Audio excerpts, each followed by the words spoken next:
Bapak, Ibu, dan Saudara yang dirahmati oleh Allah, alhamdulillah baru saja kita tadi dengar sambutan dan tausiah saking Romo Kiai Haji Nawawi yang mudah-mudahan bisa jadi bekal untuk sanggup kita nanti di akhiratnya Allah Subhanahu wa Ta'ala. Hadirin yang dirahmati Allah, selanjutnya mari kita dengar dengan benar-benar kita pasang hati kita tausiah yang langsung akan disampaikan oleh beliau guru mulia Sayyidul Habib Ad-Da'ilallah Al-Ustaz Muhammad Ibn Habib Ali Zainal Abidin Al-Muhdar, yang kami mintakan sekaligus nantinya juga akan menetapkan dengan rangkaian majlis salawat di setiap malam Ahad Kliwon. Nanti dari beliau yang penyampaiannya akan langsung dari beliau Al-Habib Muhammad. Untuk itu kepada beliau Al-Habib Muhammad, Allahumma salli ala Sayyidina Muhammad, Allahumma salli ala Sayyidina Muhammad, Allahumma salli ala Sayyidina Maulana Muhammad. Assalamualaikum warahmatullahi ta'ala wabarakatuh. Waalaikumsalam. Alhamdulillah, alhamdulilladzi manna alaina bidinil Islam wa manna alaina bihabibina Muhammad sallallahu alaihi wa alihi wa sahbihi wasallam. Alhamdulillahilladzi ja'alana wa iyyakum min ummati habibina Muhammad sallallahu alaihi wasallam. Wa usalli wa usallim ala Rasulillah sayyidina Muhammadin وعلى آله وصحبه ومن تبع سنته واقتدى بهداه إلى يوم لقاء الله. أشهد أن لا إله إلا الله رب العالمين، وأشهد أن سيدنا محمدا عبده ورسوله رحمة للعالمين. Alhamdulillah, yang kami muliakan, yang kami hormati para habaib, khusus bikri Al-Habib Umar bin Yahya Al-Hayyid wal Habib Hasan bin Al-Husain bin Umar Al-Attas, dan juga Bapak Kiai Tahawi serta para hadirin hadirat semua yang dirahmati Allah Subhanahu wa Ta'ala. Dan juga tak lupa kepada Al-Ustaz Ahmad Zaki. Semoga terus Allah berikan kesehatan kepada semuanya untuk bisa terus khidmat kepada Nabi besar Muhammad sallallahu alaihi wasallam. Hadirin hadirat yang dirahmati oleh Allah Subhanahu wa Ta'ala, kita berangkat dari rumah masing-masing menuju tempat ini yang mengundang kita tidak ada tujuan untuk dukung-mendukung, tidak ada tujuan untuk coblos-mencoblos, tidak ada tujuan untuk memilih partai tertentu, tapi berangkatnya kita dari rumah menuju rumah ini, menuju acara Maulid Nabi Muhammad SAW hanya satu: kita ayo sama-sama bersyukur dengan dilahirkannya Nabi besar Muhammad SAW. Dengan kita membaca sholawat, membaca qasidah yang di situ memuji-muji Nabi besar Muhammad SAW dengan harapan tiada lain, semoga sebagaimana kita berkumpul di dunia saat ini, Allah kumpulkan lagi nanti di surganya bersama Nabi besar Muhammad sallallahu alaihi wa ala alihi wa sahbihi wasallam. Oleh karena itu, hadirin yang dirahmati oleh Allah Subhanahu wa Ta'ala, maka ini adalah sebuah nikmat yang luar biasa. Kalau kita sudah tahu, kalau kita sudah yakin bahwasanya kita berangkat hanya dengan tujuan satu tadi, maka berangkatnya Anda ini adalah dinilai pahala di sisi Allah Subhanahu wa Ta'ala. Belum hadir, ketika melangkahkan kaki sudah berpahala. Apalagi ketika hadir, ketika mendengar nama Nabi, ketika ikut bersalawat kepada Nabi, ketika ikut mendengarkan nasihat-nasihat itu, maka pahala dalam pahala yang semuanya insya Allah akan menjadi bekal kita nanti di hari kiamat. Makanya Imam Syafi'i Imam Syafi'i beliau mengatakan talabul ilmi afdhalu minan nafilah. Kita berangkat ke sini di samping sholat kita juga ngaji. Kita juga belajar bersama, kita mendengar bagaimana ilmu-ilmu disampaikan tadi. Maka ini hadirin hadirat yang dirahmati Allah, lebih bagus kata beliau, lebih afdal daripada kita di rumah ngaji Quran, daripada kita di rumah sholat sunnah. Enggak, saya tidak mau hadir pengajian di rumah aja, pikiran kalah pahalanya. Lebih banyak yang hadir di sini. Siapa yang ngomong? Imam Syafi'i, ulama besar. Kenapa? Karena nambahnya ilmu itu akan menambah juga derajat kita di hadapan Allah Subhanahu wa taala. Karena kalau kita beramal sesuatu ibadah tanpa ilmu, maka itu akan tertolak di hadapan Allah Subhanahu wa taala. Oleh karena itu, jangan pernah kenyang. Jangan pernah puas kepada ilmu. Harus kita terus haus pada ilmu agama. Makanya Allah mengajarkan untuk membaca Rabbi zidni ilma. Tambah ilmu, bukan malan, bukan harta, bukan anak, tapi ilmu kata Allah. Kalau ilmu harus terus kita merasa kurang. Dan Sayyidina Ali bin Abi Thalib juga mengatakan man qala inni alim faqad jahil. Kalau ada orang ngomong saya sudah berilmu, saya sudah ngerti, maka itu orang justru orang bodoh. Kalau ada dia ngaku dia berilmu, justru dia adalah orang yang bodoh. Karena orang semakin nambah ilmunya akan semakin tahu begitu banyak yang dia tidak tahu. Kalau orang tidak mau belajar, dia akan merasa cukup. Wis ngerti. Dia paling ngajari sholat. Oh paling yang diajari puasa. Justru dia orang yang paling bodoh berarti. Jadi kita diajar untuk terus belajar ilmu agama. Minal mahdi ilal lahdi. Minal mahdi ilal, dari semenjak digendong ibu sampai digotong sama orang meninggal dunia, tidak ada berhenti untuk belajar. Oleh karena itu, alhamdulillah kita malam ini berkumpul dalam momen yang mulia sekali, dalam rangka bersyukur kepada Nabi besar Muhammad SAW dan bersyukur kepada Allah, dan kita berterima kasih juga kepada Nabi besar Muhammad SAW karena berkat beliaulah kita menjadi sebaik-baik umat nanti di hari kiamat. Karena berkat Nabi Muhammad kita sekarang mendapatkan barokah dari Allah Subhanahu wa taala.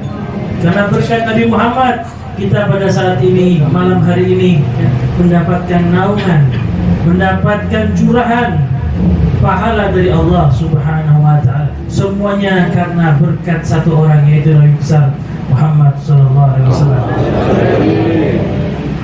Jadi pantas kalau kita mengadakan acara maulidan. Karena yang insya Allah yang hadir di tempat ini semuanya kalau sudah hadir nih berarti setuju dengan maulidan ini. Tapi apa ada Pak yang tidak mau maulidan? Hah? Ada? Ibu-ibu ada Bu? Temannya mungkin? Ada? Ada. Kalau mereka memang tidak mau maulidan karena tidak tahu, itu masih bisa diharapkan, dikasih tahu, maka akan ngerti dia. Tapi sebagaimana dikatakan tadi oleh Habib Umar, kalau sudah ada penyakit di hatinya, mau dibawakan dalil 2 ton pun tidak mungkin ngerti ya. Mau dibawakan dalil kitab-kitab dari bagaimanapun juga, tetap memang sudah sakit ya. Sudah kronis, sudah parah, ya tidak bisa. Hanya hidayah dari Allah ya, atau dapat bala musibah, naudzubillah min dzalik. Bagaimana kita tidak bahagia hadirin?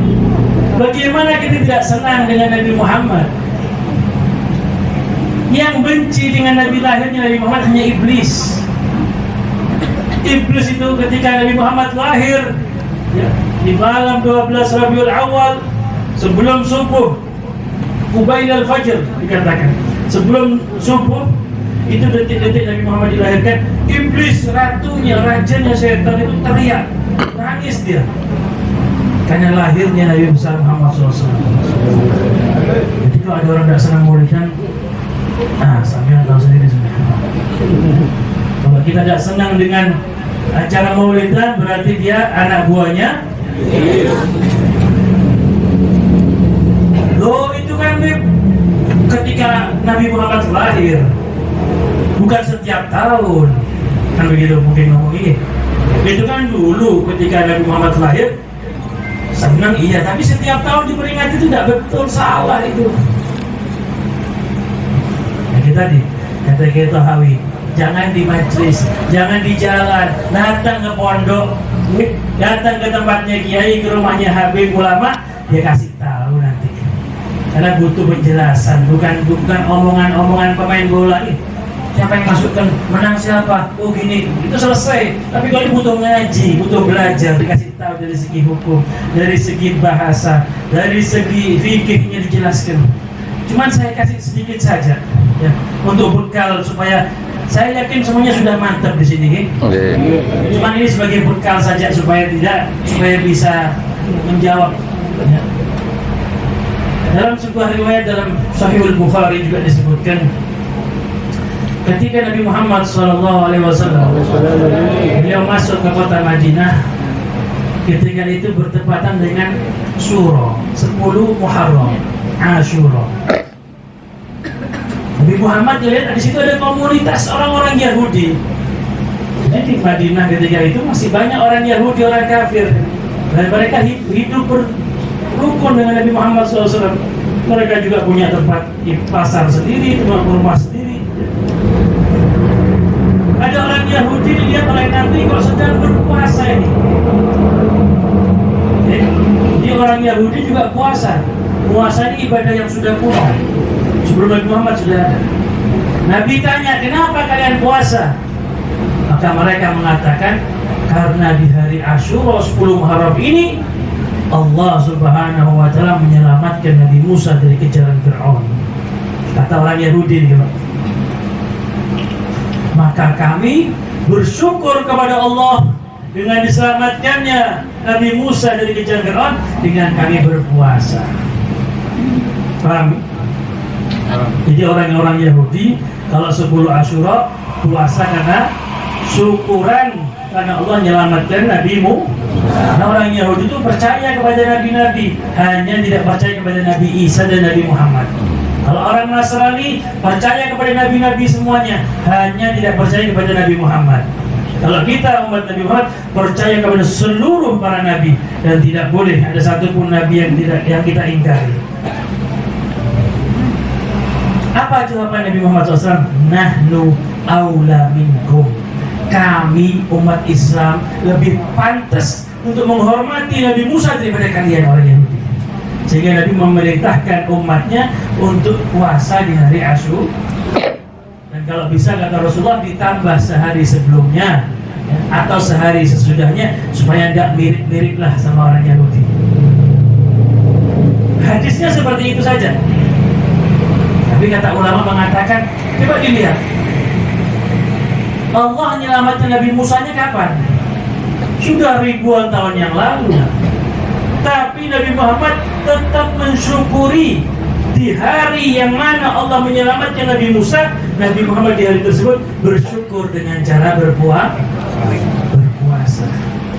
Begitu juga kita.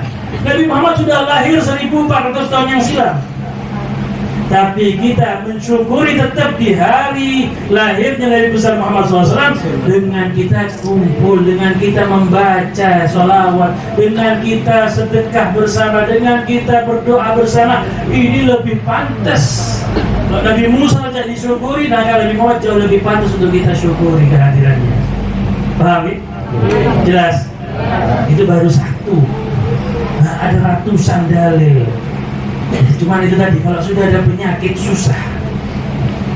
Jadi oleh karena itu hadirin yang dirahmati Allah Subhanahu wa Ta'ala, terus kita punya ulama ribuan, jutaan ulama kita.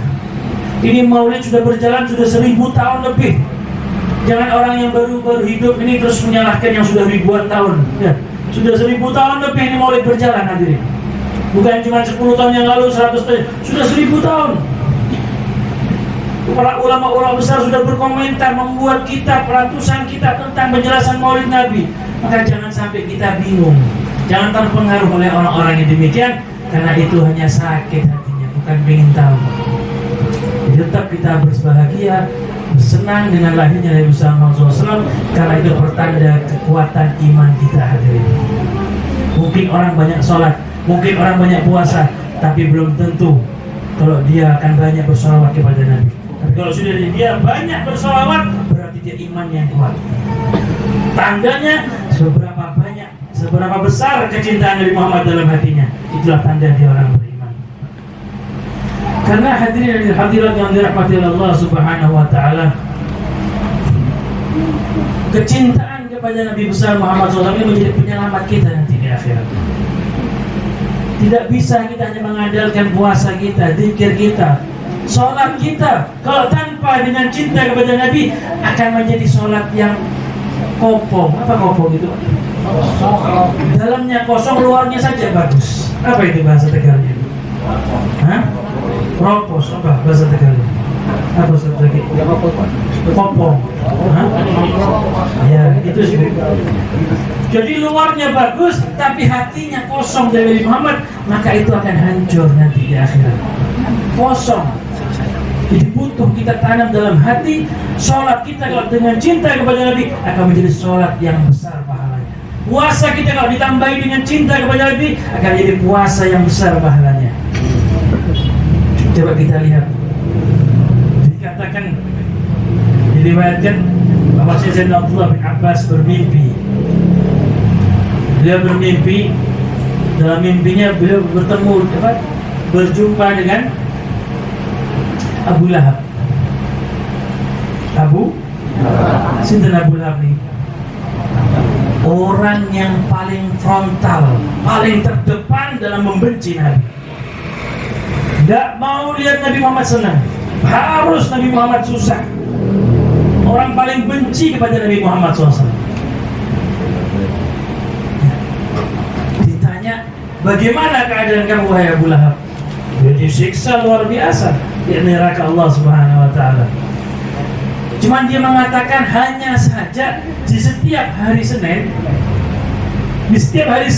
saya oleh Allah Subhanahu wa taala diringankan adab saya dengan diberikan dari jari saya ini keluar air yang saya minum. Diringankan adab saya yang sangat luar biasa dengan diberikan oleh Allah Subhanahu wa taala keluar air dari dua jari sehingga saya bisa minum. Saya emut itu jari saya untuk minum. Di neraka itu. Kenapa saya diberikan oleh Allah keringanan adab? Karena saya di hari Senin saya pernah bahagia dengan lahirnya Nabi besar Muhammad SAW. Ketika Thuwaibah, pembantu saya, Abu Lahab itu dulu punya pembantu yang namanya Thuwaibah. Itu datang ke rumah saya memberikan kabar, informasi bahwa ponakan saya, bilang paman Nabi, keponakan saya, anaknya Abdullah, adik saya, ya, lahir. Saking senangnya saya punya ponakan baru, saya katakan kepada budak perempuan saya, kamu bebas, kamu merdeka. Sekali saja dia senang dengan lahirnya Nabi Muhammad SAW, Allah memberikan keringanan adab. Banyak ulama mengatakan, idza kana hadza kafiran jaa dhammuhu wa tabbat yadahu fil jahim mukhallada fama dhannu bil 'abdi tula umrihi bi ahmad masruran wa mata muwahhida. Kalau ini orang kafir yang sekafir-kafirnya yang sudah jelas di neraka, bahkan turun ayat dalam Al-Quran tabbat yada abi lahabi wa tab, sampai dalam Al-Quran turun ayat khusus untuk mencela Abu Lahab. Saking parahnya itu. Kalau sudah orang kafir yang sudah jelas-jelas ada turun nas dari Al-Quran bahwa dia orang yang celaka, masih diringankan adabnya karena pernah senang dengan Nabi Muhammad walaupun sekali. Lalu bagaimana coba akal sehat kita kalau ada orang yang beriman kepada Nabi, percaya kepada Nabi, percaya kepada Allah, cinta kepada Nabi, dan mati dalam keadaan beriman?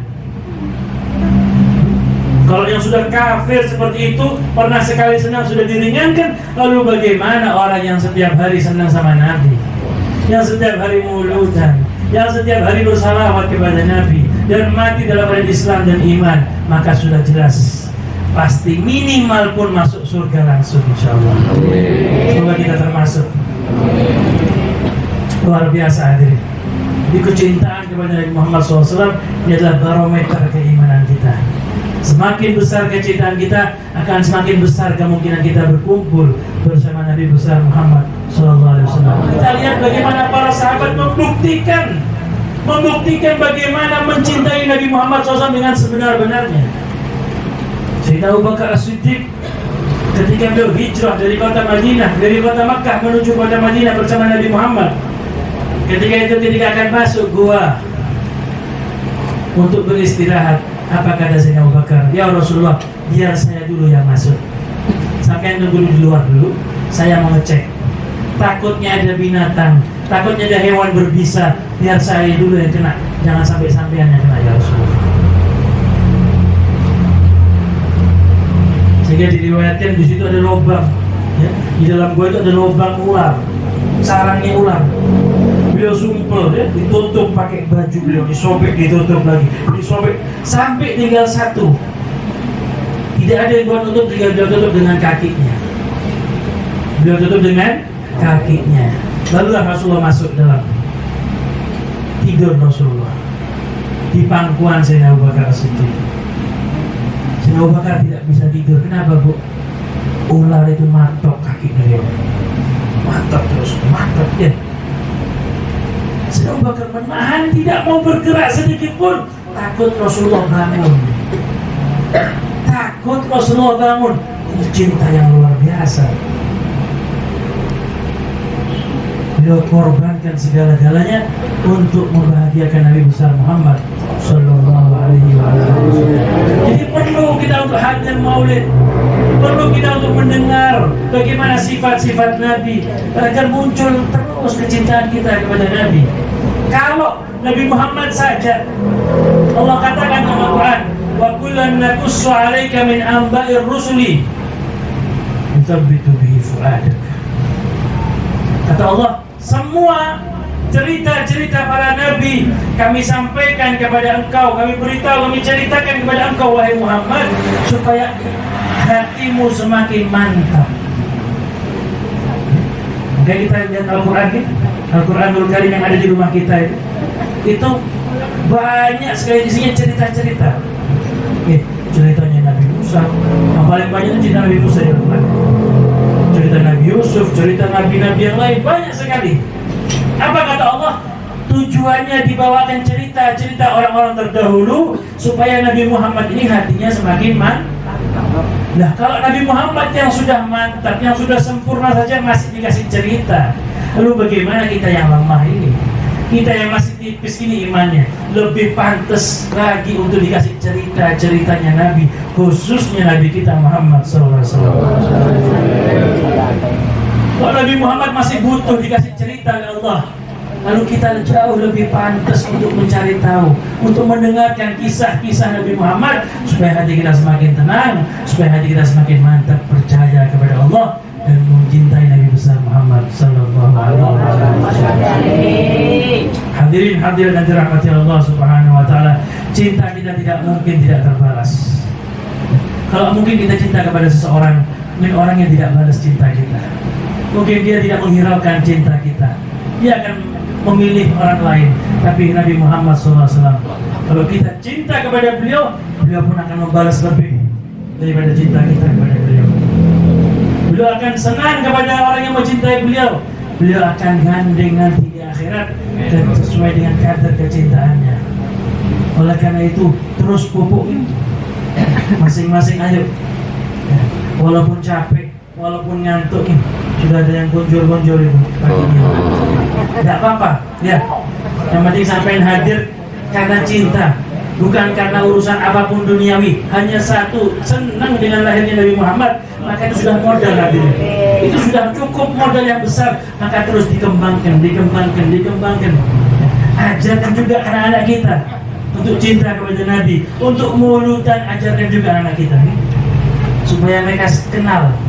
Karena kita dulu, saya pribadi ketika masih kecil diajak sama orang tua, diajak sama abah saya, hadir mulutan masih kecil, kadang ngantuk, kadang kesirep, kadang sudah tidur, supaya tertancap dalam pikiran bahwasanya nomor satu yang terpenting adalah cinta kepada Nabi Muhammad.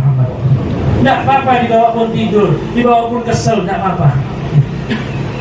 Jangan hanya dibawa ke pasar malam, jangan hanya dibawa ke mall, tapi diajak juga ke tempat-tempat kebaikan. Karena kalau ketika kita meninggal dunia sebagai orang tua, maka anak kita akan berpikir, akan merenung, kenapa saya dibawa ke maulidan, kenapa saya dibawa ke acara tahlilan, kenapa saya dibawa ke masjid. Dia akan berpikir. Tujuannya satu, supaya dia nanti bisa mengerti bagaimana pentingnya hidup di dunia. Bukan untuk dunia kita hidup di dunia, tapi kita hidup di dunia untuk apa setelah hidup di dunia nanti, yaitu akhirat. Kalau kita di dunia hanya untuk cari uang saja, kalau sudah dapat uang mau apa? Tapi hidup mesti ada yang 40 tahun, ada yang 50 tahun. Mau apa? Cari uang. Sudah dapat uang, terus mau apa? Mau apa, Bu? Kalau cuma cari uang, maka sudah selesai, sudah waktunya. Tidak ada lagi kehidupan setelah itu. Tapi tidak. Nanti ada akhirat, nanti ada alam barzah, nanti ada surga atau neraka. Kalau hidup hanya untuk hidup di dunia, maka kita apa bedanya dengan al-kambing wasabiu? Okay? Kalau hidup hanya untuk cari makan, tidak ada bedanya kita dengan hewan. Hadirin mohon maaf, tidak ada bedanya kita dengan sapi. Tapi kita hidup di dunia untuk akhirat. Ini hanya sebentar saja. Nabi Muhammad bersabda, khuliqtum abadan abada wa innama tantaqilun. Kalian ini diciptakan di dunia untuk selama-lamanya. Ingat di dunia bukan sebentar. Mana bapak kamu? Mana kakek kamu? Sudah berangkat semuanya. Sekarang tinggal kamu. Dan akan tiba masanya kamu pun akan berangkat. Nabi mengatakan kalian ini diciptakan untuk selama-lamanya, cuman pindah-pindah. Sekarang kita di dunia, dulu kita di alam rahim ibu. Sebelum di alam rahim ibu, kita ada di alam roh namanya. Sekarang kita di dunia, nanti akan tiba waktunya. Allah mengatakan pindah ke alam kubur, alam barzakh. Bukan lubang yang kita lihat itu, Pak. Itu hanya buat nyimpan tubuh saja itu. Naruh tubuh jasad. Nanti ada alam barzakh, akan luas, seluas mata memandang bagi orang yang beriman, dan akan sangat sempit, lebih sempit daripada lubang yang kita lihat bagi orang yang banyak dosa atau kafir. Na'udzubillah min dzalik. Itu yang kita tanamkan, hadirin. Jadi kita hadir sekarang ini bukan demi hadir kopi, bukan untuk mendapatkan air, bukan untuk pengen minum teh, bukan. Ini untuk menemani kita nanti di alam kubur. Kalau kita cari uang untuk masa tua, maka harus kita perbanyak cari pahala untuk masa setelah tua. Karena kita belum tentu tua. Yang pasti kita akan mati. Maka semangat, semangat. Kalau muncul malas itu ibadah. Bangun subuh kok ngantuk. Gila. Bangun subuh ngantuk. Ngantuk, Bu. Coba renungkan kalau pas sampean subuh, bangun masih ngantuk, mau lanjut tidur, mikir coba. Kalau saya terus mati pagi ini kayak gimana? Apa terus mau tidur saja? Seumpama ada informasi dari malaikat Israel, kamu nanti jam 7 mati, jam 7 pagi mati. Apa mau lanjut tidur kira-kira? Nah, bukan lagi tidur, langsung ya. Ibadah tanpa berhenti. Dan sedangkan kita tidak dikasih tahu kapan mati. Makanya perbanyak, mumpung masih bisa kesempatan, mumpung masih sehat, mumpung masih punya waktu kosong, ya. Iktanim khamsan qabla khamsin kata Nabi Muhammad. Perbanyak pergunakan waktu kamu sebelum datang waktu sibukmu. Pergunakan masa mudamu sebelum datang masa tuamu. Pergunakan waktu hartamu sebelum datang miskinmu. Pergunakan hidupmu sebelum datang matimu. Maka kalau kita bisa menggunakan itu semuanya, hadirin, maka kita akan menjadi orang-orang yang beruntung nanti di hari kiamat. Kita akan jadi orang yang kaya raya, pahala melimpah. Kenapa? Nah, di dunia kita isi dengan ibadah, dan ibadah. Semoga bermanfaat. Semoga menambah semangat.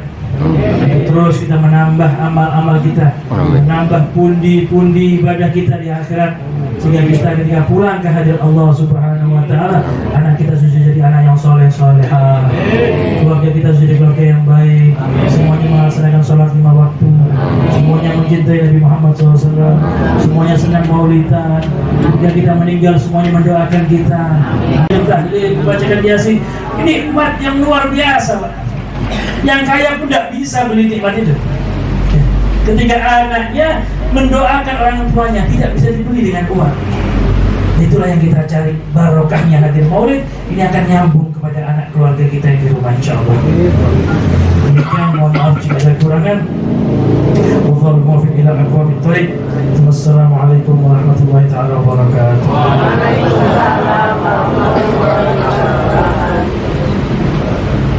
Hadirin ingkang kula hormati lan kula ta'zimi, dalu niki dipun takkidi nggih kangge ditetepaken mawon. Nek saderengipun cuman wontene majelis zikir wa dakwah. Kang niki dipun sambung malih majelis zikir wa dakwah lan sholawat khususipun Lailatul Ahad Kliwon. Ngoten. Dan dalu niki ditetepaken. Ngoten. Ya, majelis salat zikir wa dakwah lan sholawat dialus zaroh. Nanti makanya wonten malam Kamis pon, tapi niki khusus sholawatane malam Ahad Kliwon. Sampai malam Ahad Kliwon berarti sholawatan. Alhamdulillah. Semoga majelis zikir wa dakwah dan salawat istiqomah. Kita tadi dengar bagaimana fadilah-fadilahnya, bagaimana kemuliaan-kemuliaannya orang yang cinta kepada Nabi. Maka dengan dibuatnya majelis ini semoga semakin menambah ya, kecintaan kita kepada Nabi, dengan dibuktikan cinta tersebut dengan memperbanyak menyebut nama Nabi besar Muhammad SAW. Ini sholawatan. Man habba syai'an aktsara min dzikri. Siapa yang senang kepada sesuatu akan selalu sering nyebut sesuatu yang dicintai. Kalau senang kepada Nabi, ya buktinya apa? Dia akan selalu bersolawat kepada Nabi. Makanya disiapkan wadahnya, disiapkan majelisnya. Monggo, yang mau cinta kepada Nabi, ingin membuktikan, hadir dengan berbanyak solawat di sini. Karena kalau di rumah sendiri-sendiri susah. Iya mungkin. Coba dikasih bukunya aja, baca di rumah masing-masing. Dilihat ujungnya tuh, bungkus itu, mari taruh. Tapi kalau hadir, mau tidak mau, capek tidak capek, ikut baca. Karena khusus sholawat ini saja yang Allah berikan keistimewaan. Walaupun bacanya tidak ikhlas, walaupun bacanya riya sekalipun, tetap dapat pahala. Bukan karena kita yang mulia, tapi karena yang kita baca adalah makhluk termulia. Hadirin salata ala Nabi Muhammadin wa qabuluha hatman min ghairi taraddudi. A'maluna bainal qabuli wa raddi illa salata ala Nabi Muhammadin. Salat kita, zikir kita, puasa kita, ngaji kita dilihat dulu sama Allah. Ikhlas tidak? Khusyuk tidak? Khusus salawat, ikhlas tidak ikhlas? Terima. Jadi perbanyak di salawat ini. Jos, salawat ini jangan mikir-mikir pun ya. Langsung kita perbanyak sudah. Ngantuk sambil ibu-ibu sambil masak, sambil semuanya sambil salawat ya. Kalau bapaknya sambil kerja, sambil mulutnya kerja juga salawat cari pahala. Tangannya kerja cari uang, mulut kerja cari pahala. Maka itu orang yang beruntung, kaya raya nanti di akhirat, insyaallah. Dengan disiapkannya majelis ini, ayo ya, khususnya bagi ibu-ibu ya yang punya waktu kosong, ayo hadir. Semoga semakin kita dicintai oleh Nabi besar Muhammad sallallahu alaihi wasallam.